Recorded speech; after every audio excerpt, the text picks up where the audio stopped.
नमस्कार दोस्तों, स्वागत है आप सभी का हमारे YouTube channel crack the competition में। आज के इस वीडियो लेक्चर में हम दिल्ली पुलिस कांस्टेबल के एग्ज़ाम के लिए रीजनिंग का एक प्रैक्टिस सेट आपके साथ डिस्कस करेंगे, जो कि प्योरली एग्ज़ाम बेस्ड पैटर्न पर आधारित है। सभी क्वेश्चंस आपको हिंदी और इंग्लिश दोनों लैंग्वेज में अपीयर होंगे और इनकी PDF के लिए आप हमारे टेलीग्राम ग्रुप या फिर व्हाट्सअप ग्रुप को ज्वाइन कर सकते हैं, जिनका लिंक डिस्क्रिप्शन बॉक्स में दिया हुआ है। दोस्तों, इसमें 25 क्वेश्चन इंक्लूड किए गए हैं और सभी इंपॉर्टेंट क्वेश्चन हैं और SSC के पैटर्न पर आधारित हैं। तो इसीलिए वीडियो को अंत तक देखिए और अधिक से अधिक अपने ग्रुप्स में शेयर करके लाइक कर दीजिए। तो शुरू करते हैं आज का पहला प्रश्न।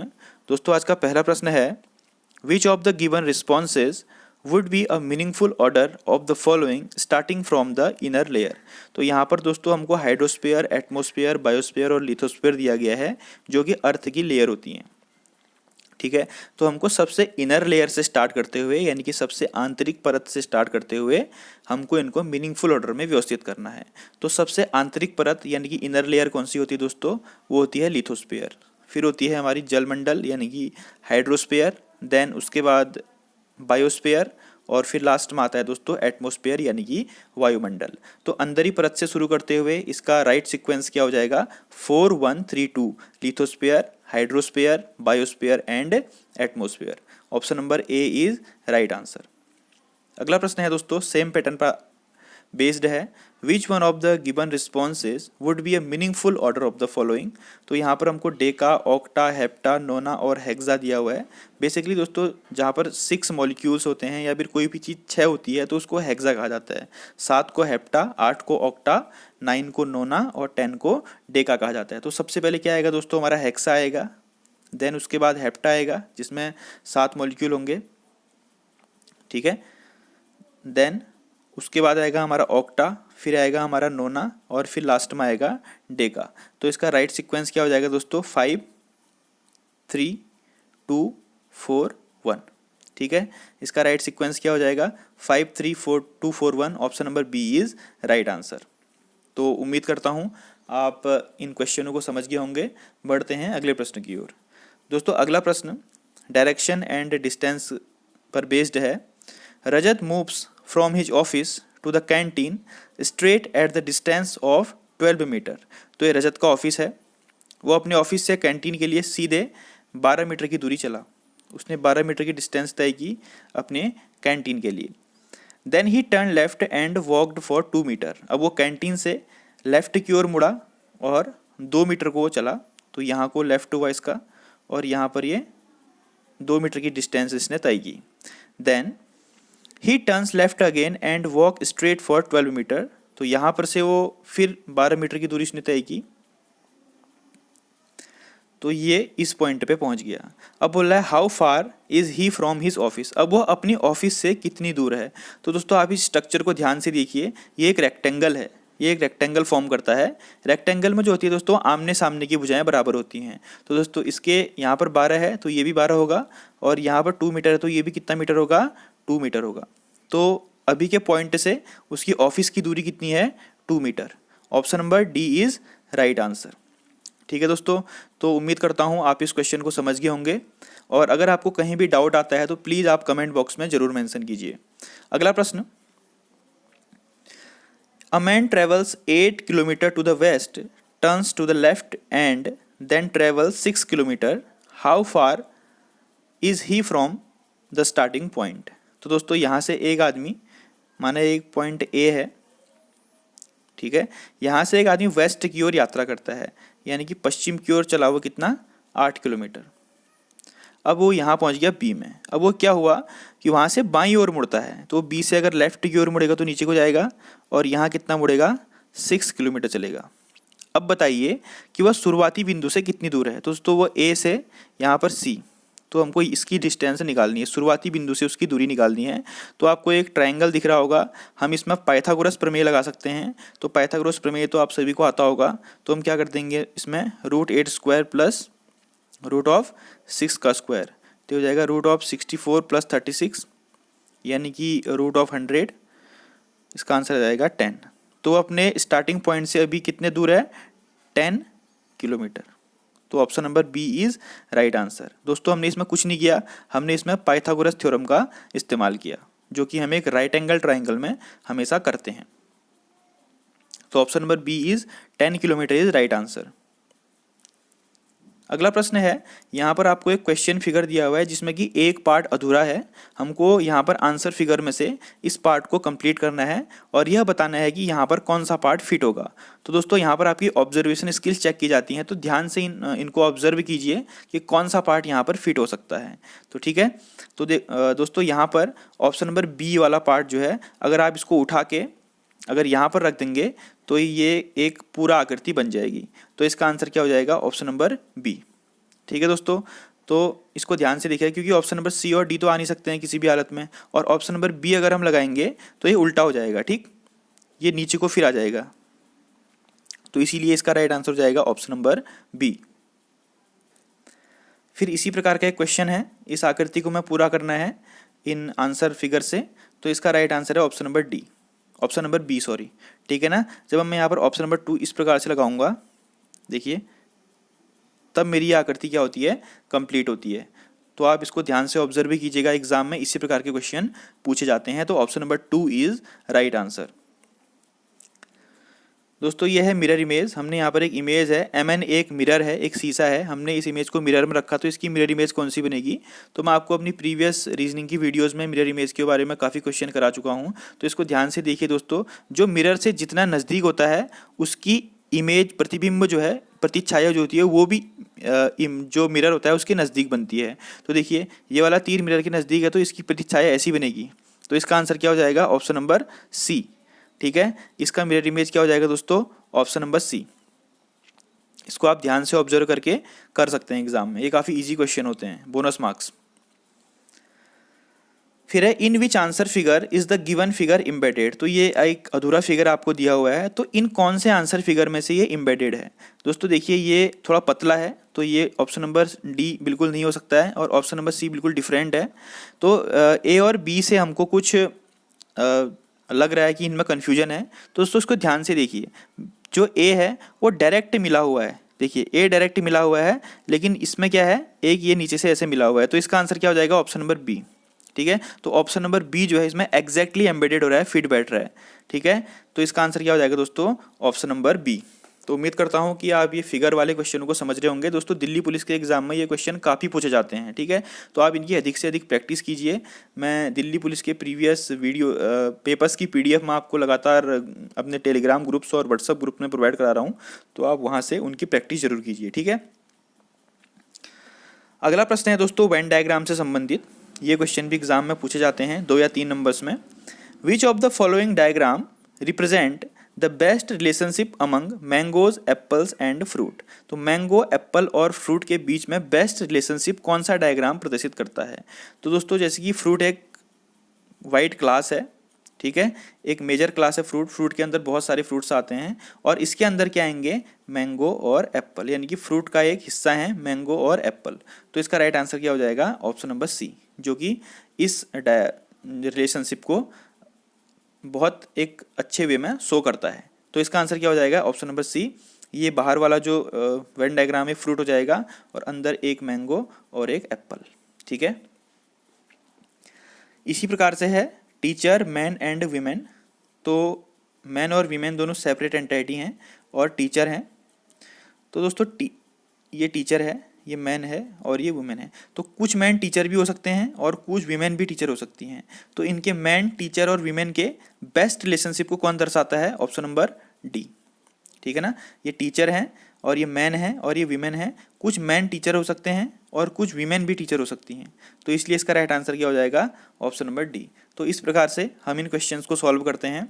उम्मीद करता हूँ आप इसको समझ गए होंगे। बढ़ते हैं अगले प्रश्न की ओर। दोस्तों अगला प्रश्न है कोडिंग डिकोडिंग का। तो ये लेटर कोडिंग है। अगर हम बिल्डर को JVC-KSFE के रूप में लिखते हैं तो हम सीलिंग को क्या लिखेंगे? तो दोस्तों इसको ध्यान से देखेंगे। इसके लिए मैं नेक्स्ट स्लाइड में जाना चाहूँगा।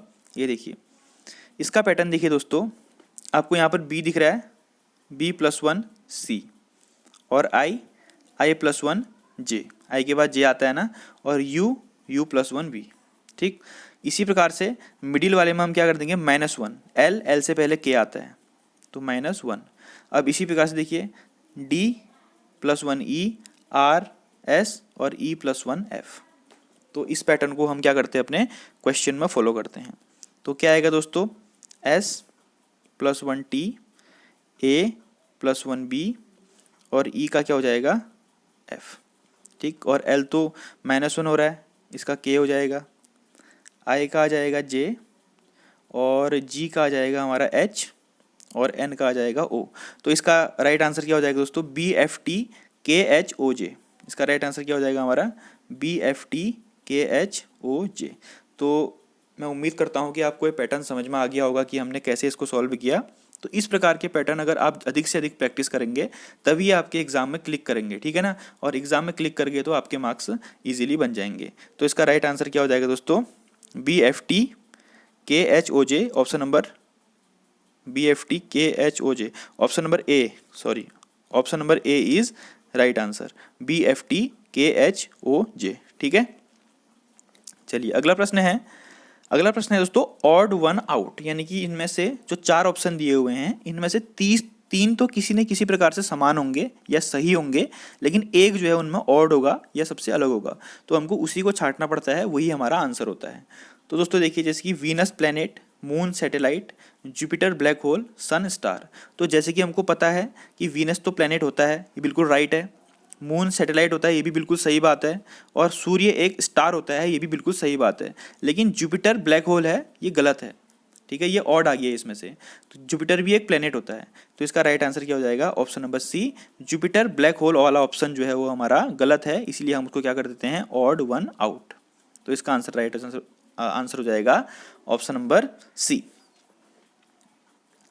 अब अगला प्रश्न है दोस्तों, स्क्वायर, रेक्टेंगल, सिलेंडर और ट्राइंगल। तो इनमें से ऑड वन आउट है सिलेंडर, क्योंकि स्क्वायर, रेक्टेंगल और ट्राइंगल ये 2D शेप्स हैं, 2 डायमेंशनल शेप्स हैं। लेकिन सिलेंडर जो है दोस्तों ये एक 3D शेप है, 3 डायमेंशनल शेप है। तो इसका राइट आंसर क्या हो जाएगा, ऑप्शन नंबर सी। फिर है स्ट्रीम, नहर, नदी और घाटी। तो धारा, रिवॉल्ट और रिवर जो है ये तीनों एक दूसरे से इंटरलिंकेज हैं, लेकिन वैली जो है ये एक डिफरेंट है। तो इसमें क्या हो जाएगा, जो घाटी है वो अलग होती है रिवर, नहर और रिवर स्ट्रीम से। तो ऑड वन आउट क्या हो जाएगा दोस्तों, इसमें वैली यानी कि घाटी। Option number D is right answer. फिर है कॉटन, सरसों, मटर और तिल। ठीक है ना, कॉटन, मस्टर्ड, पी और सीसम। तो दोस्तों इसमें होता क्या है कि जो सरसों, मटर और तिल हैं इनको हम खा सकते हैं, यानी कि ये ईटेबल हैं। हम सरसों का तेल बनाते हैं, मटर की सब्जी खाते हैं और तिल का भी तेल होता है। तो ये तीनों ईटेबल हैं। लेकिन कपास जो है एक ईटेबल नहीं है, इसको हम खा नहीं सकते हैं। तो इसलिए इसमें ऑड वन आउट क्या हो जाएगा, option number A, cotton is odd one out. It is not a eatable plant. अब है दोस्तों मिसिंग नंबर प्रॉब्लम्स, जो कि एग्जाम में 3 या 4 नंबर में पूछे जाते हैं और बहुत ही ईजी। अगर आपको एक बार पैटर्न समझ में आ जाते हैं तो ये आपके लिए काफ़ी ईजी हैं। ठीक, तो हम इसको ध्यान से देखेंगे कि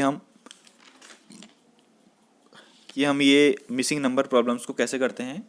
हालांकि मैं मिसिंग नंबर प्रॉब्लम्स के ऊपर 2 से 3 सेपरेट वीडियोस बना चुका हूं, आप उनको देख लीजिए, उनको मैं आपको सजेशन में दे दूंगा। तो देखिए दोस्तों, 5 4 5 3 2 फिर 0 आ रहा है, 7 3 4 4 फिर 21 आता है, 6 4 4 5 22। देन यहाँ पर एक मिसिंग डेटा हमको दिया हुआ है जो कि फाइंड आउट करना है। ध्यान से देखिए दोस्तों, हम इसको कैसे सॉल्व करते हैं। इसका पैटर्न आप देखिए ना, हाँ कैसे करते हैं इसको हम। 4 2 4 मल्टीप्लाई 2, यानी कि फर्स्ट एंड फोर्थ नंबर को मल्टीप्लाई करेंगे, माइनस 5 प्लस 3 इक्वल टू 0, यानी कि फर्स्ट और फोर्थ नंबर को मल्टीप्लाई करेंगे, माइनस फर्स्ट, सेकंड और थर्ड नंबर को प्लस करेंगे, तो हमारा आंसर आ जाएगा। इसी प्रकार से 7 इंटू 4 कितना होता है, देखिए फर्स्ट इसमें 7 है, फोर्थ इसमें 4 है, तो 7 मल्टीप्लाई 4 28, माइनस 4 प्लस 3 कितना हो जाएगा 7, तो 28 माइनस 7 कितना हो गया 21। फिर देखिए 6 और 5, 6 मल्टीप्लाई 5 30, माइनस 4 प्लस 4 8, तो 30 में से 8 जाके कितना हो जाएगा 22। बस इसी अप्रोच को हम अपने क्वेश्चन में अप्लाई कर देते हैं। फर्स्ट एंड फोर्थ को मल्टीप्लाई, 9 5 जा 45, माइनस 6 प्लस 5 11, तो 45 माइनस 11 कितना हो जाता है दोस्तों 34। तो यहाँ पर जो मिसिंग डेटा है उसकी जगह क्या आ जाएगा हमारा 34 आ जाएगा। उम्मीद करता हूँ आप इसको समझ गए होंगे। बढ़ते हैं अगले प्रश्न की ओर। अगला है दोस्तों 4, 8, 20, 9, 3, 15 और 6, 6 फिर क्वेश्चन मार्क। तो ध्यान से देखिए, सेकंड वाले को हम 2 से मल्टीप्लाई कर देते हैं, एक पैटर्न को डेवलप कर लेते हैं। देखिए जी 8 को मैंने 2 से मल्टीप्लाई कर दिया और उसको पहले वाले से प्लस कर देते हैं, तो मेरा आंसर निकल जाएगा 20। इसी प्रकार से देखिए 3 है, मैंने एक पैटर्न डेवलप करने के लिए 3 को 2 से मल्टीप्लाई कर दिया, +9 इक्वल टू 15। इसी प्रकार से आप क्वेश्चन में अप्लाई करते हैं, 6 × 2 + 6, 12 + 6, यहाँ पर कितना आ जाएगा 18। 18 इज राइट आंसर। दोस्तों हमने क्या किया, एक पर्टिकुलर पैटर्न को डेवलप किया, 8 को 2 से गुणा किया और पहले वाले से प्लस कर दिया, इसको भी 2 से मल्टीप्लाई किया, पहले वाले से प्लस कर दिया, उसी को हमने क्वेश्चन में अप्लाई कर दिया, तो हमारा आंसर आ गया 18। फिर है दोस्तों 188, 300, 263, 893 क्वेश्चन मार्क 915। ठीक है, बहुत ही छोटा सा है। इसमें क्या करना है हमको, 263 - 188। ठीक है, तीसरे और पहले को माइनस करना है, तो 263 - 188 कितना हो जाएगा 75 हो जाएगा, और कुछ नहीं करना है, इसको 4 से गुणा कर देना है, कितना आ जाएगा 300 आ जाएगा। ठीक है, अब इसी पैटर्न को हमने क्वेश्चन में अप्लाई कर देना है। 915 से 915 से 893 को माइनस करता हूँ, तो ये मेरा आता है दोस्तों 222। 915 से 893 को जो माइनस करूँगा तो 22 आएगा, इसको मैं 4 से मल्टीप्लाई कर दूंगा, तो ये आ जाएगा मेरा 88। तो यहाँ पर मेरा कितना आ गया दोस्तों 88। ठीक, तो उम्मीद करता हूँ कि आप मिसिंग नंबर प्रॉब्लम्स को भी समझ रहे होंगे। कहीं भी अगर कोई प्रॉब्लम आ रही है तो प्लीज़ कमेंट बॉक्स में उसको मेंशन जरूर करना। ठीक है, अब दोस्तों देखिए 10, 3, 1, 6, तो इसको हम कैसे सॉल्व करेंगे। हम क्या करते हैं कि जो ऊपर के तीनों डिजिट्स हैं इनको माइनस कर देते हैं, तो 10 - 3 7, 7 - 1 6, 14 - 4 10, 10 - 1 9, 7 - 2 9, सॉरी 7 - 2 5, -1 4, तो 12 में से 5 गया 7 और 7 में से 3 गया 4, तो यहाँ पर कितना आ जाएगा दोस्तों हमारा 4। ऑप्शन 4 आ जाएगा हमारा मिसिंग डेटा की जगह। हमने क्या किया, जो 3 संख्या थी हमारी टॉप की, हमने उनको माइनस कर दिया। 10 में से 3 घटाया 7 और उस 7 में से 1 घटा दिया तो 6 आ जाएगा। ठीक, तो इस प्रकार के पैटर्न हमको एग्जाम में क्लिक करने पड़ते हैं, पकड़ने पड़ते हैं, ताकि हम इनमें अधिक से अधिक नंबर रीजनिंग में गेन कर सकें। अगला है दोस्तों एनालॉजी से संबंधित क्वेश्चन है। तो छेनी मूर्तिकार, तो हैरो का उपयोग कौन करता है। तो दोस्तों जो मूर्तियां बनाता है, स्कल्पचर होता है जो, वो छेनी का उपयोग करता है मूर्तियों को एक शेप देने के लिए। तो हैरो का इस्तेमाल कौन करता है, हैरो का इस्तेमाल करता है गार्डनर माली। जो सॉइल होती है, सॉइल को जो सॉइल का क्षेत्रफल होता है उसको समतल करने के लिए और सॉइल को स्मूथ करने के लिए हैरो का इस्तेमाल किया जाता है। ठीक है, तो हैरो का इस्तेमाल कौन करता है, माली। जैसे कि छेनी का इस्तेमाल मूर्तिकार करता है, उसी प्रकार से हैरो का इस्तेमाल गार्डनर यानी कि माली द्वारा किया जाता है। फिर है दोस्तों घेंघा संबंधित है आयोडीन से, तो उसी प्रकार एनीमिया किससे संबंधित है, यानी कि आयोडीन की कमी से घेंघा रोग होता है। आयोडीन की कमी से घेंघा रोग होता है। तो एनीमिया किसकी कमी से होता है, आयरन की कमी से। हमारे फूड में लौह तत्व यानी कि आयरन कंटेंट की कमी से बॉडी में एनीमिया हो जाता है, लॉस ऑफ ब्लड हो जाता है। तो यहाँ पर क्या आ जाएगा आयरन। जिस प्रकार आयोडीन की कमी से घेंघा होता है, उसी प्रकार आयरन की कमी से एनीमिया हो जाता है। अगला है अमीटर विद्युत प्रवाह। जो एमीटर होता है वह करंट को मेजर करता है। तो इनमें कौन सा एक राइट है। क्या स्केल स्पीड को मेजर करता है, बिल्कुल नहीं, स्केल डिस्टेंस को मेजर करने के काम आता है। क्या सीस्मोग्राफ डेंसिटी को मेजर करता है, बिल्कुल नहीं दोस्तों, सीस्मोग्राफ जो है वो अर्थक्वेक यानी कि भूकंप को मेजर करने के काम आता है। और क्या बैरोमीटर मास को मेजर करता है, बिल्कुल नहीं, बैरोमीटर जो है वायुमंडलीय दाब को मापता है, प्रेशर को मापता है। क्या एनीमोमीटर विंड को मापता है, बिल्कुल सही है। तो इसका राइट आंसर क्या आ जाएगा, जिस प्रकार अमीटर इज संबंधित है विद्युत प्रवाह से, तो उसी प्रकार जो एनीमोमीटर है वो संबंधित है विंड यानी कि हवा से। ठीक है, तो इसका राइट आंसर हो जाएगा ऑप्शन नंबर डी।